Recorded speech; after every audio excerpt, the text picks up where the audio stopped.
El reino vándalo de África. Uno de los reinos de más breve duración fue el que establecieron los vándalos al norte de África, y sin embargo, su corta existencia fue de gran importancia para la historia de la Iglesia. Al mando de Gensérico, los vándalos tomaron la ciudad de Cartago en el 439 e hicieron de ella la capital de su reino. Pronto, este se extendió a toda la mitad occidental de la costa norte de África. Desde allí emprendieron una serie de incursiones que pronto los hicieron árbitros de la navegación en el Mediterráneo oriental. Así se hicieron dueños de Cerdeña, Córcega y por algún tiempo Sicilia. Por fin, en el 455, tomaron y saquearon la ciudad de Roma. Y en ese caso el estropicio fue aún mayor que cuando Alarico y los godos tomaron la ciudad. Gensérico era arriano convencido y por tanto trató de forzar a sus súbditos a aceptar la fe arriana, puesto que en los territorios que había conquistado había muchos creyentes católicos, así como donatistas, según hemos narrado en la sección anterior. Pronto se desató la persecución. Todas las iglesias fueron confiscadas y entregadas a los arrianos, al tiempo que se expulsaba del país a los obispos católicos. A la muerte de Gensérico, en el 477, le sucedió Unérico, quien al principio fue más comedido en su política religiosa. Pero Gensérico había establecido toda una jerarquía arriana, bajo la dirección de un patriarca de Cartago, y cuando hubo un conflicto entre dicho patriarca y el obispo católico de la ciudad, la persecución se desató con más fuerza que antes. Unérico les prohibió a sus súbditos vándalos hacerse católicos o asistir al culto católico. Poco después prohibió enteramente el culto católico y expulsó a los obispos y a buena parte del clero de esa persuasión. Muchos fueron torturados y a algunos se les cortó la lengua. Fue por razón de esta persecución que el término vandalismo adquirió el sentido que hoy tiene. Unérico murió en el 484 y entonces amainó la persecución. La política del rey Trasamundo fue dejar que el catolicismo muriera por sí solo, sin perseguirlo abiertamente. Con ese propósito continuó la prohibición de que los vándalos se hicieran católicos nicenos y promovió debates entre los católicos y los arrianos. En tales debates, el obispo Fulgencio de Ruspe salió a relucir como uno de los grandes defensores de la ortodoxia. Por fin, bajo el gobierno de Hildérico, se les dio más libertad a los católicos. Fulgencio de Ruspe se puso a la cabeza de un movimiento renovador y junto al obispo Bonifacio de Cartago convocó a un sínodo que se reunió en el 525. Pero el reino de los vándalos estaba destinado a desaparecer pronto. La porción oriental del Imperio Romano, con su capital en Constantinopla, estaba gozando de un nuevo despertar bajo el reinado de Justiniano. Uno de los sueños de Justiniano era restaurar la perdida unidad del imperio, y por ello, tan pronto como los vándalos le dieron ocasión para ello, envió su general Belisario al mando de una flota que se apoderó de Cartago en el 533, y pronto destruyó el reino vándalo. A partir de entonces, el arrianismo fue desapareciendo del norte de África. Todo esto, sin embargo, tuvo funestas consecuencias para la Iglesia en la región. Ya hemos señalado en la sección anterior que la Iglesia en el norte de África se hallaba dividida a causa del cisma donatista. Ese cisma persistía aún. A eso vino a sumarse ahora medio siglo de gobierno arriano y una nueva conquista por parte de tropas que, en fin de cuentas, eran casi tan extranjeras como los vándalos mismos. El resultado de todo esto fue que la región quedó tan dividida y el cristianismo en ella tan debilitado que la conquista árabe siglo y medio después fue relativamente fácil, y después de esta conquista la fe cristiana desapareció. El reino visigodo de España. En sus primeros tiempos, el reino visigodo se extendía a buena parte de lo que hoy es Francia y su capital estuvo en ciudades francesas tales como Tolosa y Burdeos.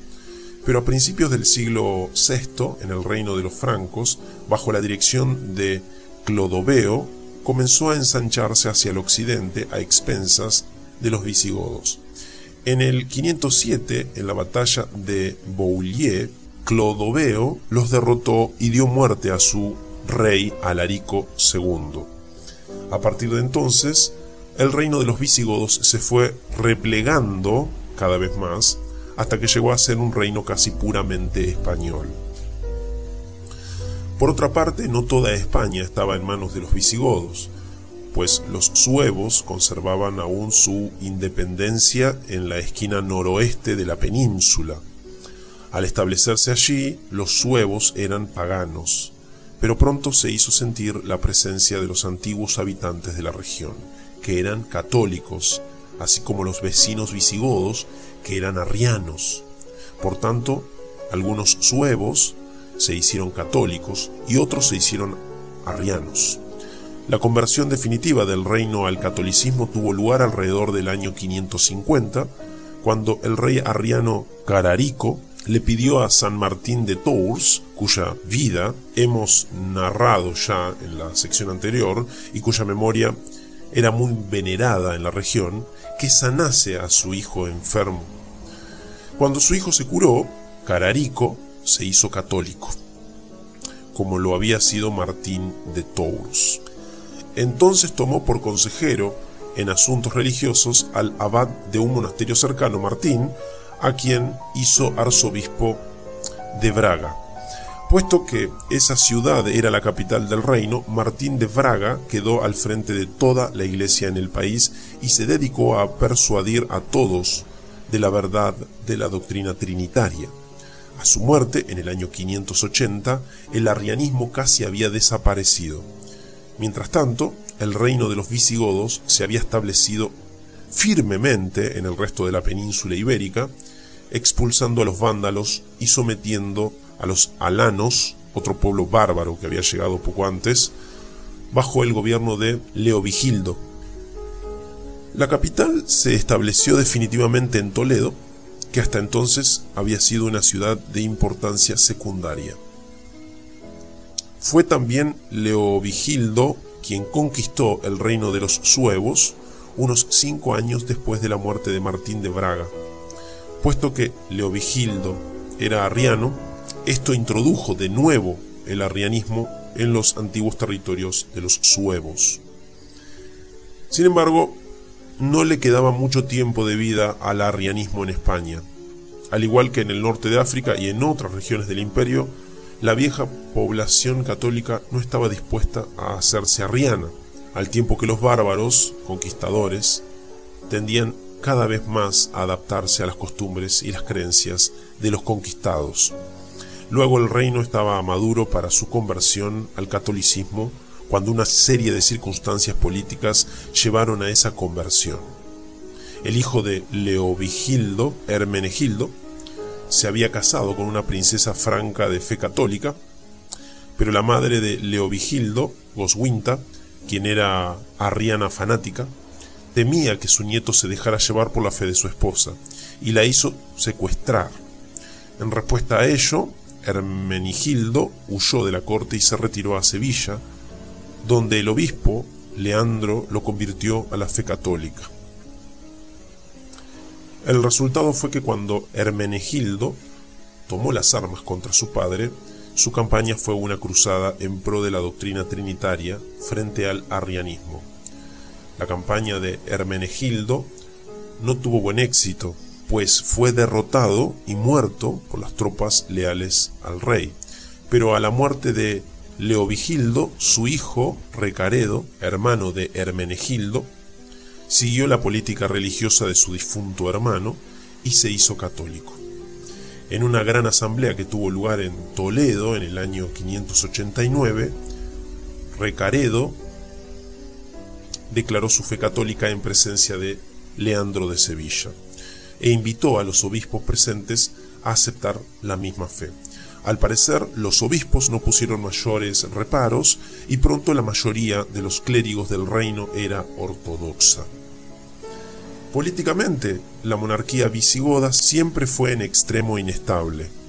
El fratricidio era cosa relativamente común, pues aunque la monarquía era electiva, de hecho casi siempre fue hereditaria, y esto parece haber incitado las ambiciones políticas de quienes querían posesionarse de las coronas de sus hermanos antes de que su descendencia directa llegase a la mayoría de edad.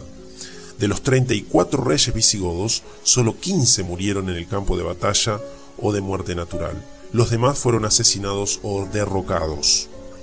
Frente a tal inestabilidad política, la Iglesia se presentó como un factor de orden y estabilidad, sobre todo después de la conversión del reino al catolicismo.